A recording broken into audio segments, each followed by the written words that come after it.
خوري خیال ساته ذمہ داري دي او په دعا شولا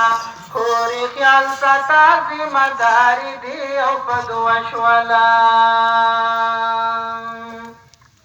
خوري ترسمنا رواجنا ختمول غواړي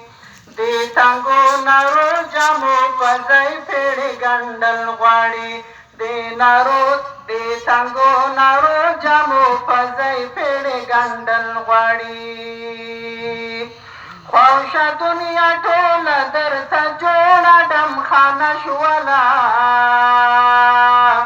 خوري خیال ساته ذمہ داري دي او په دعا شوله خوري خیال ساته ذمہ داري دي او په دعا شوله خوري په توحید سنت دې هر یو کار کارا کوا پلار مور خرګنۍ او د خاون قدر